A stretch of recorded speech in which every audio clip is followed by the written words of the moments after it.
High noon. 90 degrees outside. The asphalt is practically melting in the California sun. Carter is leaning casually against the hood of a matte black G-Wagon. The metal is searing hot, burning right through his slim-fit designer shirt. But he forces a relaxed smile. He can't flinch. The tripod is perfectly leveled. The camera is rolling. He's staring right into the lens, talking aggressively about leverage, elite mindset, and waking up at 4 a.m. to conquer the market. He looks like a conqueror. He looks like a man who moves markets with a single phone call.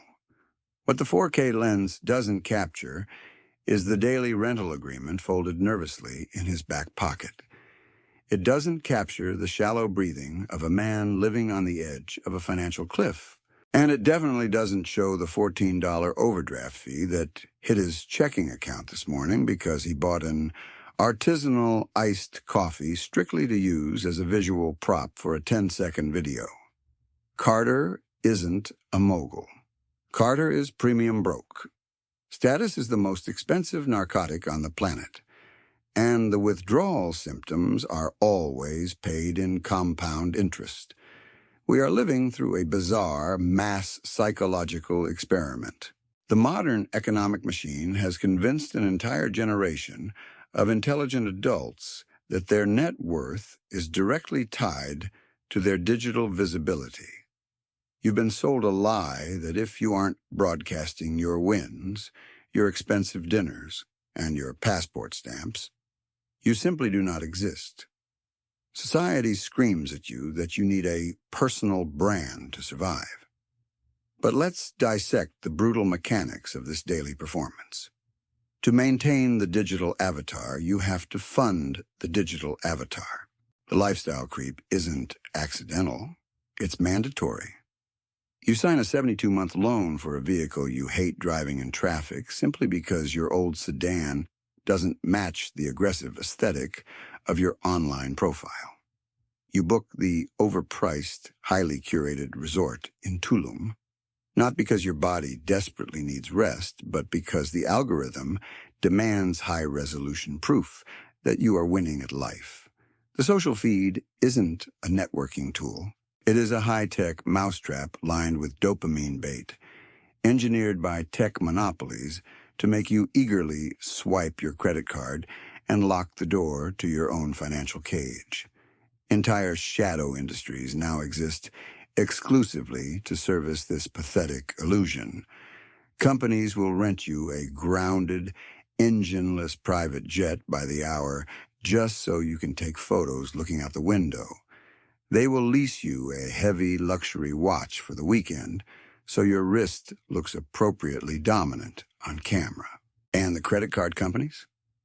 They watch this theater with absolute, predatory delight. They love the personal branding era, because every time you stretch your credit utilization to 80% just to keep up with a phantom standard of success, you guarantee them another decade of your labor. You are trading the finite, unrecoverable hours of your life to construct a digital billboard that advertises your own enslavement. You endure the humiliation of a corporate job, swallowing the stress of impossible targets just so you can spend your Friday paycheck pretending you are the CEO of your own destiny online. It is an exhausting, relentless, soul-crushing performance. And the audience you are bleeding yourself dry to impress? They don't even care about you. They are too busy drowning in their own consumer debt, anxiously trying to figure out how to finance their next post. But while the middle class exhausts its capital and its sanity trying to be perceived as important, the individuals who actually control the capital are executing a drastically different maneuver. They aren't buying ring lights. They aren't hiring social media managers to curate their thoughts. They are quietly hiring aggressive privacy firms. They are systematically scrubbing their faces, their families, and their asset portfolios from the public eye. The people with actual power are vanishing from the grid. And the terrifying reason they are running for the shadows is because they understand what the middle class refuses to accept. The game is rigged, and the board is your glowing screen. Phase 1. The attention liability. Look at the architects of the platforms you spend 4 hours a day scrolling through. The data brokers in Silicon Valley don't view you as a creator, an influencer, or a digital entrepreneur. To them, you are raw material. You are a biological battery powering an advertising machine. You think you're building a network, but you're just a lab rat voluntarily mapping the walls of your own maze, handing the blueprints over to the very tech conglomerates selling you the cheese of digital validation. Every like, every share, every geolocated photo of your Sunday brunch is weaponized against your wallet. The psychological tax is where the real extraction happens. You finish a brutal 9-to-5 shift. Your brain is fried from useless corporate meetings and a manager who delegates his incompetence onto your desk. You collapse on the couch and open your phone to numb the pain. Within 3 minutes, the algorithm serves you a perfectly targeted ad for a $400 minimalist smartwatch.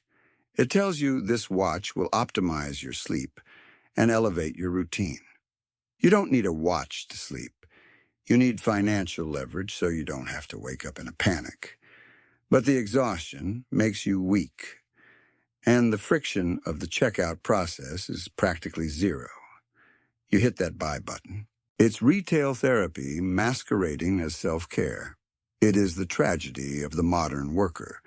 You trade the prime years of your life for a paycheck, only to hand that paycheck right back to the system to cope with the stress of earning it. To be perceived in the modern world is to be preyed upon. Visibility is not power. It is an open invitation for financial and emotional extraction.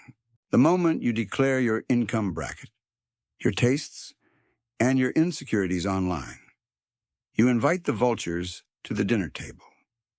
And the maintenance of this visible life is a second, entirely unpaid job.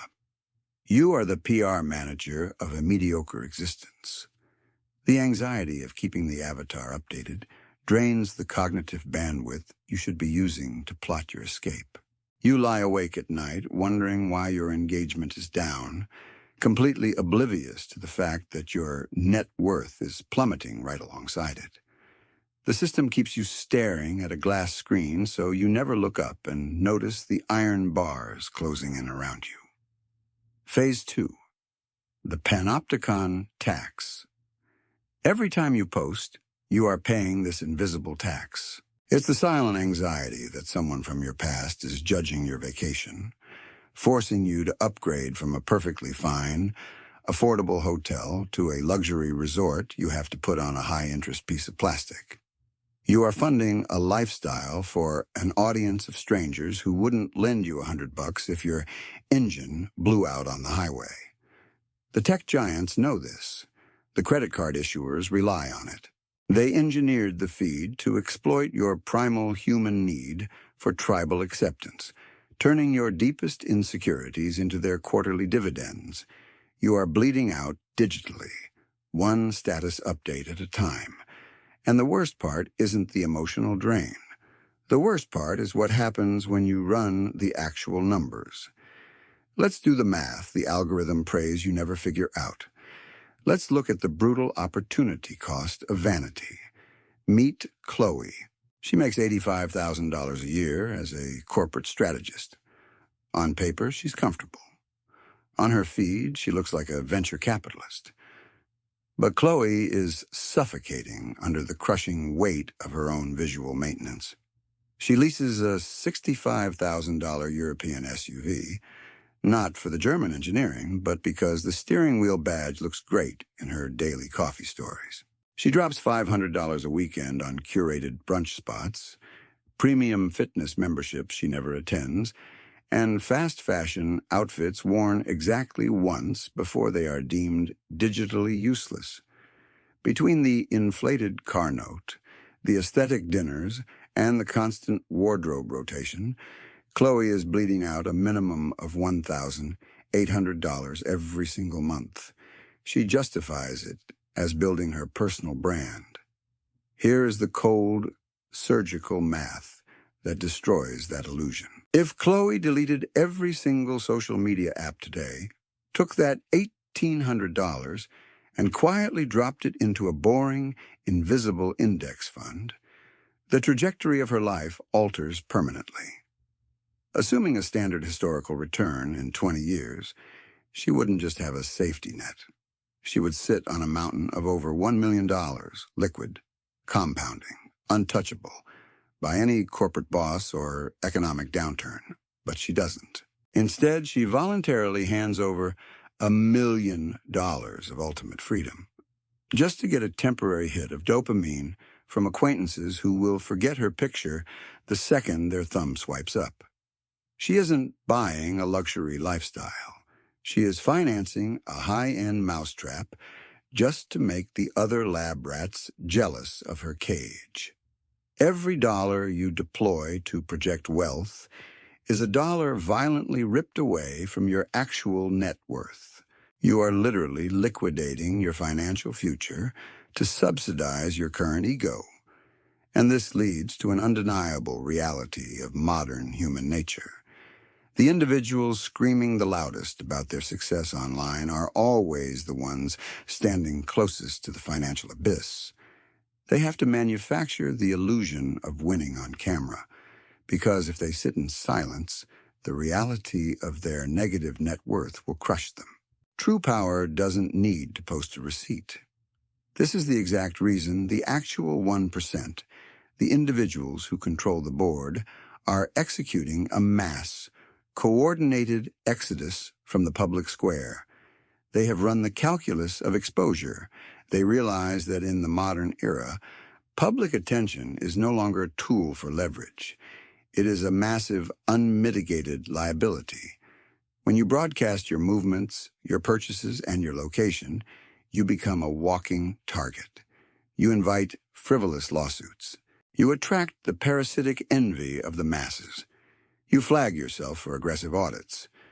The ultra-wealthy have realized that the ultimate display of success isn't a diamond-encrusted watch on a yacht. The ultimate display of success is complete, absolute invisibility. They are paying private intelligence firms millions of dollars to scrub their names from data brokers. They are hiding their real estate behind layers of anonymous shell companies and blind trusts. They understand that a public profile only extracts value, it never generates it. They are perfectly content letting you exhaust your credit limit to build a shiny glass house while they quietly buy the dirt underneath it, unseen and unheard. Phase 3. The Ghost Protocol. The game has fundamentally shifted. The wealthy are no longer playing to be seen by the crowd. They are playing to be bulletproof. And you cannot be bulletproof if you are standing completely exposed in the middle of the digital coliseum. If you want to survive the next decade of this predatory economy, you have to sever the connection to the crowd. Phase 4. Erasing the avatar. The exit strategy from this specific trap is entirely counterintuitive. You don't win by playing the game better. You win by flipping the board over and walking out of the room. The only way to achieve true financial autonomy is to embrace the art of stealth wealth. But I'll warn you, going dark is going to hurt. When you first delete the apps, you're going to experience actual physical withdrawal. The silence of your own life will feel deafening. You'll see a beautiful sunset or eat at a phenomenal restaurant, and your hand will instinctively reach for your phone. You'll feel a sudden spike of anxiety, a terrifying thought that if you don't document this moment, it somehow didn't happen. That's the conditioning. That's the training of the maze wearing off. You have to sit with that discomfort until it breaks. You have to learn to find absolute, unapologetic pleasure in social irrelevance. Let people think you're average. Let them think you're falling behind. Let your former coworkers assume you never amounted to anything because you don't have a curated vacation album on your profile. When you stop broadcasting, society will try to guilt you. They'll say you're antisocial. They'll say you lack ambition. Ignore them. The less they know about your capital, the safer your capital remains. The ultimate flex in the modern world isn't a loud, logo-covered designer jacket or a reserved table at a club you hate. It's the ability to wake up on a random Tuesday morning, pour a cup of black coffee, and realize that absolutely no one owns your time today. You don't have a manager to report to, and you don't have a digital audience to entertain. You're completely unplugged from the validation matrix. Picture the true architect of his own life. He's the ghost at the neighborhood barbecue. He shows up in a faded gray t-shirt and drives a 10-year-old, mechanically sound Japanese sedan. The neighbors look right past him. They quietly pity his lack of status while they argue about the crippling 84-month financing on their brand-new luxury trucks. He just smiles, nods, and sips his drink. He doesn't feel the need to mention that his dividend portfolio pays out more in a single quarter than their entire household makes in a year. He doesn't need to announce that his property is free and clear of any bank interference. He has achieved the highest tier of human existence, optionality. While everyone else is burning their biological energy trying to look wealthy, he's silently building a fortress in the dark. He understands that trying to prove your freedom to people who are permanently locked in a cage only invites resentment, audits, and risk. You don't escape the maze by running faster on the wheel. You don't escape by fighting the other lab rats for a slightly larger piece of synthetic cheese. You escape by realizing the door was always unlocked, stepping outside into the quiet and letting the machine run without you. Your new assignment is brutal but simple. Embrace boredom. Reclaim your privacy. Starve the algorithm of your data. Take the heavy capital you were wasting on aesthetic maintenance and buy back your future, one silent asset at a time. The system wants you loud, broke, and easily predictable. The system is terrified of the quiet ones. If you made it to the end of this tape, you're already unplugging. Drop a comment saying, "Invisible equity." The tourists will be confused. The algorithm won't understand it. But the ones who are quietly building their exits will know exactly what it means. My name is Daniel Rath, and I'll see you outside the maze.